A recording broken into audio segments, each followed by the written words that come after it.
राज ठाकरेंच्या पत्रकार परिषदेनंतर मनसैनिक आता आक्रमक झालेत। मनसे नेते यशवंत किल्लेदार यांच्यासह मनसैनिक दादरमधील साने गुरुजी शाळेत आता जमलेत, तर राज ठाकरेंनी लिहिलेलं पत्र मनसैनिकांनी शाळा प्रशासनाला दाखवलंय। हिंदी भाषेच्या सक्तीच्या विरोधात मनसैनिक सध्या ऍक्शन मोडवर आहेत। दरम्यान शाळा हिंदी कशी शिकवतात तेच आम्ही बघू असा इशारा राज ठाकरे यांनी दिलाय। तर सरकारनं आव्हान समजायचं असेल तर समजावं, महाराष्ट्रात हिंदीची सक्ती करणार असाल तर संघर्ष अटळ राहील असंही राज ठाकरे म्हणाले। आज महाराष्ट्रामधल्या प्रत्येक राजकीय पक्षांनी या गोष्टींचा विचार करणं गरजेचं आहे। तुमचं अस्तित्व मिटवून टाकतील। तुम्ही मराठी आहात म्हणजे कोण आहात? तर मराठी भाषा बोलणारे आहात म्हणून ना।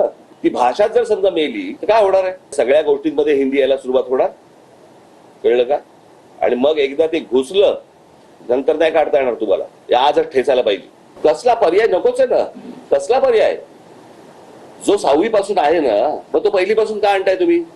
म्हणजे IAS अधिकाऱ्यांना महाराष्ट्रामध्ये हिंदी बोलायला सोपं जावं आणि मराठी शिकायची गरज लागणार नाही, याच्यासाठीचे धोरण आहेत काही? महाराष्ट्रातलं सरकार मराठी असेल तर मला असं वाटतं त्यांनी या गोष्टींचा विचार करणं गरजेचं आहे आणि तात्काळ ही गोष्ट सक्तीची मागे घेणं गरजेचं आहे। आज आमचं पत्र जाणार आहे पहिल्यांदा सर्व शाळांमध्ये, आणि कोणत्या शाळा हिंदी शिकवतात तेच मला बघायचं। भाषा लादायची याला काय अर्थ आहे? बरं, कोणती भाषा जी राष्ट्रीय भाषा नाही, जी एका राज्याची भाषा आहे? मग माझे हेच प्रश्न आहेत ना। प्रश्न असा आहे की या सगळ्या याच्यामध्ये मध्य प्रदेशमध्ये, उत्तर प्रदेशमध्ये, बिहारमध्ये तिसरी भाषा कोणती शिकवणार आहेत? मराठी? की ही सगळी राज्य सोडून बाकीच्या त्रिभाषा सूत्र?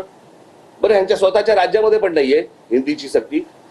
गुजरातमध्ये समजा राज्य सरकारला आव्हान वाटत ना, आव्हान म्हणून घ्यावं, पण हिंदीची सक्ती महाराष्ट्रामध्ये होणार नाही, कोणत्याही परिस्थितीत होऊ दिली जाणार नाही। गुजरातमध्ये केंद्रामध्ये नरेंद्र मोदी आणि अमित शहा बसलेले असताना गुजरातमध्ये जर हिंदीची सक्ती नाहीये, आंध्र प्रदेशमध्ये नाहीये, तामिळनाडूमध्ये नाहीये, केरळमध्ये नाहीये, कर्नाटकामध्ये नाहीये, बऱ्याचशा ठिकाणी नाहीये, हे धोरण महाराष्ट्रावरती का लादलं जाते? कशासाठी लादलं जाते?